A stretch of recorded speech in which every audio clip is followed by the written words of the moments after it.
गुढीपाडवा. विद्यार्थी मित्रांनो, गुढीपाडवा आपल्या हिंदू धर्मामध्ये पहिला दिवस मानला जातो. नवीन वर्षाची सुरुवात या ठिकाणी मानली जाते आणि अशा चांगल्या मुहूर्तावरती आज आपल्या विवेकानंद करिअर अकॅडमीची सुरुवात होत आहे. या प्रसंगी मी सगळ्याच तुम्हा विद्यार्थ्यांना आणि उपस्थित असणाऱ्या सर्व गुरुदेव कार्यकर्त्यांना, मान्यवरांना मी गुढीपाडव्याच्या या नवीन वर्षाच्या हार्दिक शुभेच्छा देतो. आणि आपली विवेकानंद करिअर अकॅडमी आजपासून त्याची अनौपचारिक का होईना पण ही सुरुवात झालेली आहे असं मी संस्थेच्या वतीने या ठिकाणी जाहीर करतो. विद्यार्थी मित्रांनो, आज आपण जर बघत असाल तर शिक्षण महर्षी बापूजी साळुंखेंनी 1954 साली या संस्थेची स्थापना केली. 1954 साली भारताला नुकतं स्वातंत्र्य मिळालेलं आणि मिळालेल्या स्वराज्याचं सुराज्य केलं पाहिजे, यासाठी आपण शिक्षणाची कास धरली पाहिजे म्हणून बापूजींनी आपल्या संस्थेची स्थापना केली. आज 1954 सालापासून आपण आलो कधी 2025 मध्ये आणि यामध्ये भरपूर मोठा काळ हा बदलत गेलेला आणि हा बदलता काळ, या काळाचा वेध घेत विवेकानंद संस्था पण बदलत चाललेली आहे आणि म्हणून ही विवेकानंद करिअर अकॅडमी आपण या ठिकाणी त्याचे संस्थापक आपण केलेलं आहे, याची सुरुवात केलेली. विद्यार्थी मित्रांनो, तुमचं करिअर हे जर तुम्हाला भविष्यात घडवायचं असेल, चांगल्या पद्धतीने घडवायचं असेल तर आपल्या करिअरला एक विशिष्ट अशी दिशा असणं खूप गरजेचं आहे आणि त्यामध्ये तुम्ही स्वतः जास्त कुतूहल तुम्हाला तुमच्या करिअरबद्दल असणं ते पण खूप महत्त्वाचं आहे. आज तुम्ही काय होणार हे तुम्हाला विचारल्यावर साधारणपणे तुम्ही कोण सांगू शकणार नाही. सांगू शकतं का? कोण किती जण इंजिनियर होणार? हात वर करा. डॉक्टर कोण होणार आहे? आर्मीमध्ये डॉक्टर तो कितीही होणार. आर्मीमध्ये कोण जाणार आहे? पोलीसमध्ये कोण जाणार आहे? अरे वा. शिक्षक कोण होणार आहे? आपल्याला आपल्या करिअरची विद्यार्थी मित्रांनो एक पर्टिक्युलर लाईन ही माहीत पाहिजे आणि त्यासाठी तुम्ही सातत्याने आपल्या शिक्षकांना, आई वडिलांना का हा प्रश्न विचारणं गरजेचं. आपण काय होतं, भीतीने, लाजेने काचं उत्तर कोणाला विचारायला, का हा प्रश्न कोणाला विचारायला आपण जातो का? नाही जात. मग मी तुम्हाला एक प्रश्न विचारतो, तुम्ही जर असे प्रश्न नाही विचारले तर भविष्यात तुम्हाला पण तुमच्या करिअरची जी डेफिनेट लाईन आहे ती सापडणार नाही. तुम्ही तुमच्या आई वडिलांना कधी विचारलं का आभाळ सकाळी निळं का असतं आणि रात्री अंधार काळं का असतं? मला कोण सांगू शकतं सकाळी आभाळ निळं का दिसतं? समुद्राचं पाणी खारट का असतं? नदीचं गोड का असतं? कोण सांगू शकतं? कोण सांगू शकतं का? पाणी जास्त उष्णता असली की आपल्याला पाण्याची जास्त गरज का लागते? कोण सांगू शकतं का? आपण श्वास का घेतो आणि त्या श्वास घेत असताना त्या श्वासाच्या माध्यमातून आपण ऑक्सिजनच का वापरतो? कार्बन डायऑक्साईड का वापरत नाही? आणि झाड कार्बन डायऑक्साईड का वापरतात, आम्ही का ऑक्सिजन वापरतो? हे तुम्ही कोण विचारता का? हे प्रश्न विद्यार्थ्यांना तुम्ही जर नाही विचारले तर भविष्यात नक्कीच यशस्वी होण्यामध्ये तुम्ही कुठेतरी मागे पडणार आहात. लक्षात. एपीजे अब्दुल कलाम सगळ्यांना माहिती आहेत. कोण आहेत एपीजे अब्दुल कलाम?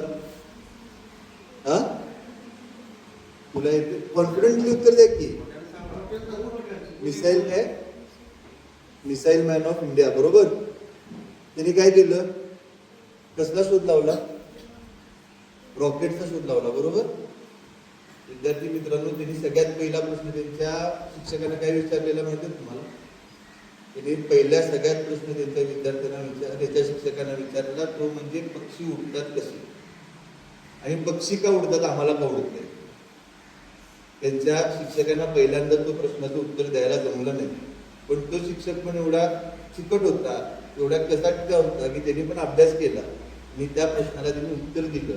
त्यांनी संध्याकाळी त्या रामेश्वराच्या समुद्रावरती एपीजे अब्दुल कलामांना आणि त्यांच्या विद्यार्थी वर्गातल्या सगळ्या मुलांना ते घेऊन गेले आणि तो पक्षी उडत असताना त्यांनी त्यांना दाखवलं. सगळ्या पक्ष्यांचा तळा समुद्रावरनं जात होता आणि मग त्यांच्या पंखातलं बळ, त्या पंखातल्या बळामध्ये ते कसे त्या आजूबाजूच्या हवेला खाली ढकलतात आणि वर जातात, असं सुंदर चित्र काढून त्यांनी त्यांना दाखवलं. जर त्यांनी फक्त फळ्यावरती चित्र काढून दाखवलं असतं तर ते त्यांना बहुतेक अब्दुल कलामांना त्यावेळी समजलं नसतं. आणि मग त्या दिवशी अब्दुल कलामांनी एक स्वप्न बघितलं की मी पण भविष्यात या पक्ष्यांसारखं हवेत उडणार आहे. आता ते हवेत उडणार आहे तर त्यासाठी मी काय केलं पाहिजे, या दृष्टीने त्यांनी अभ्यास चालू केला आणि पुढे जाऊन मिसाईल मॅन ऑफ इंडिया. विद्यार्थी मित्रांनो, या विवेकानंद करिअर अकॅडमीच्या माध्यमातून असेच काही चांगले संशोधक असतील, चांगले प्रशासक असतील, चांगले विद्यार्थी असतील, हे घडवायचं काम विवेकानंद संस्था भविष्यामध्ये करणार आहे. आणि माझ्या सगळ्याच गुरुदेव कार्यकर्त्यांनी विद्यार्थ्यांना आव्हान आहे, त्या विद्यार्थ्यांमधली जी चांगली सुप्त गुण असतात त्यांच्यावरती आपल्याला अभ्यास करायचा आहे, त्यांच्यातले चांगले गुण हेरायचे आहेत आणि त्यावरती येत्या काळात आपल्याला काम करायचं. विद्यार्थी मित्रांनो, जर ह्या पद्धतीने तुम्ही काम केलं तर नक्कीच आपल्याला भविष्यात यश मिळणार आहे. आणि चांगल्या पद्धतीचं ध्येय तुम्ही बाळगणं गरजेचं आहे. ते ध्येय तुम्ही बाळगलं, आजच तुम्ही ठरवलं की मी डॉक्टर होणार आहे. डॉक्टर होणार, तर डॉक्टर व्हायला काय करायला लागतं, त्याच्यासाठी तुम्ही अभ्यास आजपासून चालू करायला पाहिजे. उद्या 12वी झाल्यानंतर तुम्ही डॉक्टर होऊ शकत नाही. तुम्हाला 8वीपासून 7वीपासून त्याचा अभ्यास हा चालू करायला पाहिजे. तुम्हाला उठलं, तुम्ही झोपला असाल, तुम्ही जेवत असाल, तुम्ही खात असाल, खेळत असाल, तुमच्या डोक्यात फक्त डॉक्टर होणं किंवा इंजिनियर होणं किंवा अधिकारी होणं किंवा कलेक्टर होणं किंवा शिक्षक होणं, तुमचं जे काय स्वप्न आहे ते तुमच्या मेंदूमध्ये फिट बसायला पाहिजे. तुम्हाला झोपेतून उठवलं आणि तुम्हाला जरी विचारलं की तुला काय व्हायचं, तर तुम्ही त्या ठिकाणी सांगायला पाहिजे मला डॉक्टर व्हायचं आहे, मला इंजिनियर व्हायचं, मला कलेक्टर व्हायचं, जे काही तुमचं स्वप्न असेल तुम्ही सांगणं त्या वेळी गरजेचं आहे. विद्यार्थी मित्रांनो, विवेकानंद करिअर अकॅडमी तुम्हाला सगळ्यांना त्या पद्धतीने भविष्यात मार्गदर्शन करणार आहे. तुम्ही सर्व देखील आता माझे मी आवाहन करतो की आपल्या सगळ्यांना नोकियाची गोष्ट माहिती आहे. नोकिया कालबाह्य कसा झाला ती गोष्ट माहिती आहे, ती गोष्ट मला जास्त सांगायची गरज नाही. स्वामी विवेकानंद शिक्षण संस्था आता अपग्रेड होत चालली आहे.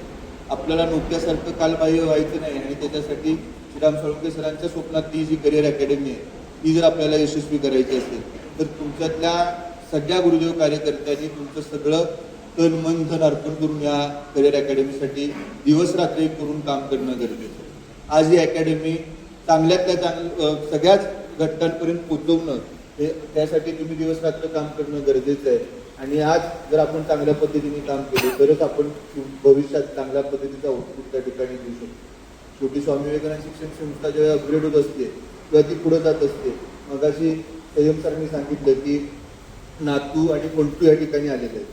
विद्यार्थी मित्रांनो, आम्ही किरेसर बोलताना असं पण म्हणते की आम्ही संस्थेचा श्वास आहोत, बापूजींचा श्वास आहोत.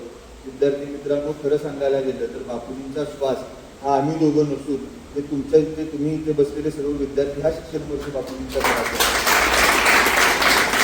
बापूजीने मागं कुठली प्रॉपर्टी सुटली नाही, पण मागं सोडली ती खूप सारी पुण्याई सुटली. आणि हे पुण्याईचे वाटेकरी आपण सगळ्यांना माहीत असेल, आपल्या घरामध्ये कधी कधी प्रॉपर्टीवरून वाद होत असतात असं आपण ऐकलेलं असतं. आजूबाजूच्या बांधाला बांध लागून कोणाचा जास्त बांध हा ह्याच्यावरून बांधत असतात.